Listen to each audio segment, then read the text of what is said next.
இன்றைக்கி நம்ம சேலஞ்சோட டே 6. இன்றைக்கி இருக்கிறதுலையே ஒஸ்ட்டாக போச்சு.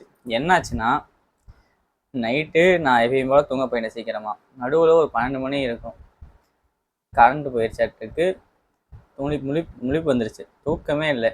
அப்புறம் எந்திரிச்சு நடந்து பயங்கரமாக வந்துருச்சு. அப்புறம் எந்திரிச்சு அடிக்கு போய் தூங்கலாமான்னு மேலே போய் பார்க்க போனால் இருக்கிற பிஜி ஃபுல்லாமே அங்கே தான் இருக்குது.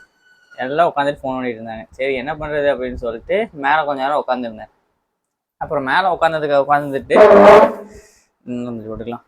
அப்புறம் மேலே உட்காந்துட்டு இருந்தேன். சரி ஓகே, அப்போ வந்து நல்லா சில்லுன்னு காத்தடிச்சுது. சரி அதே இதோட கீழே வந்து படுத்துக்கலாம் அப்படின்னு சொல்லிட்டு வந்து கீழே வந்து படுக்கிற மாதிரி தான் திருப்பி வந்து திருச்சு. ஒரே கழுவு கரண்ட் நடுவில் ஒரு டைம் கரண்ட் வந்துச்சு, திருப்பி போயிடுச்சு. ஒரு மாதிரி வெக்ஸ் ஆயிடுச்சு. அப்புறம் கடைசியாக நான் எத்தனை மணிக்கு தூங்க போனேன்னா மணி ஒரு 3-3:30 இருக்கும். அப்போ தான் தூங்க போனேன். ஒரு காலையில் 5 மணிக்கு அலாரம் அடிக்கிறது, எந்திரிக்கிறேன். கண்ணெல்லாம் பயங்கரமாக இருக்குது, எந்திரிக்கவே முடியல. அப்புறம் பாடி ஒரு சிக்னல் கொடுக்கும், நீ இப்போ எந்திரிச்சு போனேன்னா நான் நிற்க கூட முடியாது, தயவு செஞ்சு படுத்துரு அப்படிங்கிற மாதிரி எனக்கு ஒரு சிக்னல் கொடுத்துச்சு. அதுக்கப்புறம் ஃபுல் ஃப்ளாட்டு தான். திருப்பி காலையில் 6:15 எந்திரிக்கலாம் ட்ரை பண்ணேன், முடியல. திருப்பி கடைசியாக நான் எந்திரிச்சது ஒரு 10-11 இருக்கும். அப்போ தான் எந்திரிச்சேன். அதுவும் எப்படி சொல்கிறது, முழிப்பு வந்துருச்சு. பட் எந்திரிச்சு மேலே எந்திரிச்சு நடக்க முடியல, கீழே இறங்கி வர முடியல. ஏன்னா பாடி அவ்வளோ டயர்டாக இருக்கு. ஏன்னா ஒரு 8 hours ஸ்லீப்பை நான் கண்டினியூஸாக கொடுத்துட்டு நடுவில் அந்த 8 hours ஸ்லீப்பை நான் கொடுக்கல அப்படிங்கிறப்போ அதுவும் என் பிரெயினில் வந்து போகக்கூடாதுன்னு சொல்லிட்டு என்னை ரெசிஸ்ட் பண்ணுது. அது மட்டும் இல்லாமல் நான் வந்து எக்ஸசைஸ் பண்ணிடுவேன், ஸோ அது என்னோட கம்ஃபர்ட் ஜோனுக்கு வெளியே இருக்குது. ஸோ அதை வந்து நான் பண்ண விடக்கூடாதுன்னு சொல்லிட்டு என் பையனை ரெசிஸ்ட் பண்ணுது. இது எப்படி சொல்கிறது, இப்போ தான் இது வரைக்கும் ஃபீல் பண்ணதே கிடையாது. பட் இப்போ தான் அந்த விஷயங்கள்லாம் ப்ராக்டிக்கலாக நான் ஃபீல் பண்ணுறேன். அதுக்கப்புறம் எப்படியோ ஒரு மாதிரி ஆயிடுச்சு. காலையில் இன்னைக்கு ஃபுட்டு கூட இப்போ கன்சியூம் பண்ணல. அப்புறம் எந்திரிச்சு அப்புறம் போய் குளிச்சுட்டு வந்துட்டு என்ன பண்ண யோசிச்சுட்டு இருந்தப்போ தான் இங்கே ரூம்மேட் அவங்ககிட்ட கேட்டது தான் தெரியுது, ஏப்ரல் மேலாம் இன்னும் இப்படிதான் ப்ரோ ஆகும், அது மேலாம் இன்னும் மோசமாக இருக்கும் அப்படின்னு. அதுக்கப்புறம் வேற என்ன பண்ணுறதுன்னு தெரியல. டிமார்ட் போயிட்டு போர்ட்டபிள் ரீசார்ஜபிள் ஃபேன் ஒன்று இருக்கும். சரி ஒன்றுமே இல்லாததுக்கு அதையாச்சும் ஒன்று வாங்கிட்டு இருந்தேன் சொல்லிட்டு 12 மணிக்கு மேலே போயிட்டு டிமார்ட் போயிட்டு ஷாப்பிங் போயிட்டு அப்படியே மால் போய் சுற்றிட்டு அப்படியே வந்துட்டேன். ஸோ இன்றைக்கி எக்ஸசைஸ் பண்ணலையா அப்படின்னு கேட்டிங்கன்னா, டிமார்ட் நான் நினச்சிருந்தா பஸ்ஸில் போயிருக்கலாம்.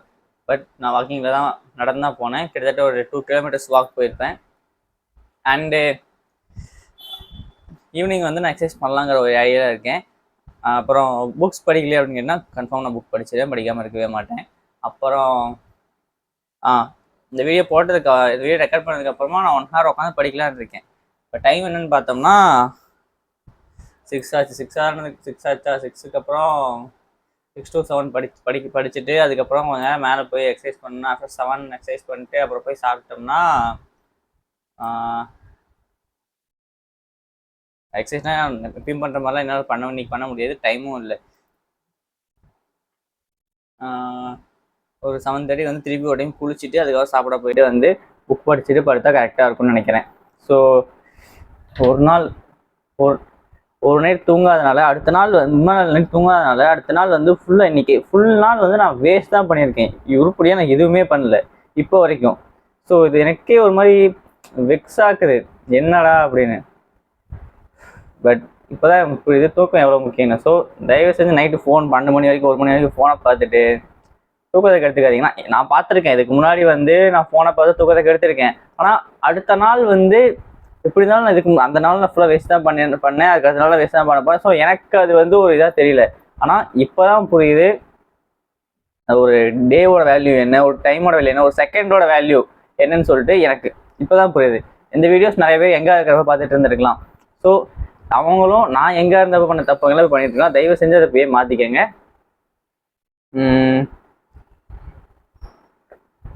வேறு ஏதாவது சொல்ல வேண்டியது இருக்கா?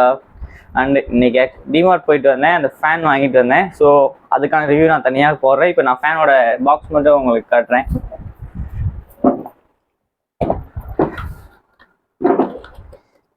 இந்த மாடல் தான் வாங்கினேன். ஆக்சுவலாக ஃபேன் சார்ஜ் ஆகிட்டு இருக்கு, ஸோ இப்போ என்ன எடுத்து காட்ட முடியல. That's it for today guys. And இன்னொரு வீடியோ நான் இந்த வீடியோ கட் பண்ணதுக்கப்புறம் இன்னொரு வீடியோ ரெக்கார்ட் பண்ணணும். ஸோ அது எப்போ பண்ண போகிறேன்னு எனக்கு தெரியல. இன்றைக்கி 2 வீடியோ போடுறதா ஐடியா இருந்துச்சு. ஓகே சரி, ஓகே கைஸ். இன்னைக்கு சேலஞ்ச் கொஞ்சம் இதாக தான் போச்சு. இன்னைக்கு நைட் மேபி கரண்ட் கட் ஆனாலும் இந்த ஃபேன் என்னை காப்பாற்றணும்னு நான் நம்புகிறேன். நான் நாளைக்கு திருப்பி நம்ம விட்ட இடத்துல இருந்து ஸ்டார்ட் பண்ணுறோம். காலைல 5 மணிக்கு எந்திரிக்கிறோம், எக்ஸசைஸ் பண்ணுறோம், 1 மணி நேரம் உட்காந்து ஃபுல்லாக ஒரே ஸ்ட்ரெஸ்ஸில் உட்காந்து 1 மணி நேரம் உட்காந்து படிக்கிறோம். அப்புறம் தண்ணி குடிக்கிறோம். நீ நல்ல விஷயம் என்ன, அடித்த வெயிலுக்கு தண்ணி நல்லா குடித்தேன். அது பிரச்சனை. அந்த ஒரு விஷயம் வந்து பர்ஃபெக்டாக பண்ணிட்டேன். அப்புறம் இன்ஸ்டாகிராம் பக்கம் தலை வச்சு கூட நான் படுக்கலை இன்றைக்கி. ஸோ அதையும் நாளைக்கு ஃபாலோ பண்ணுறோம். வேற என்ன? That's it guys. ஸோ நாளைக்கு காலையில் அடுத்த சேலஞ்சை திருப்பி நான் அடுத்த சேலஞ்ச் ஓகே ரொம்ப வாய் வளருது. ஓகே திருப்பி நம்ம நாளைக்கு மீட் பண்ணலாம். சேலஞ்சை கண்டினியூ பண்ணிவிட்டு. So that's it for today guys. And video முடிச்சுட்டு நான் 1 hour லைவ் போடுவேன். மறக்காமல் செக் அவுட் பண்ணி பாருங்கள். கேஸ் நான் கரெக்டாக அந்த 1 hour படிக்கிறேன்னா அப்படின்னு உங்களுக்கு ஏதாச்சும் டவுட் அந்த மாதிரி ஏதாச்சும் இருந்துச்சுன்னா தயவு செஞ்சு செக் அவுட் பண்ணி பாருங்கள். நான் லைவில் ஸ்டடி வித் மீ போட்டு தான் படிப்பேன். ஸோ இன்கேஸ் வந்து நீங்களும் என் கூட சேர்ந்து படிக்கணும் அப்படின்னு ஆசைப்பட்டீங்கன்னா நீங்களும் அந்த ஸ்டடி வித் மீல உங்கள் ஃபோனில் போட்டு சைடில் வச்சுட்டு நீங்களே என் கூட ஜாயின் பண்ணி படிக்கலாம். Okay that's it for it guys. So நாளைக்கு உங்களை மீட் பண்ணுறேன். Love you all. பை.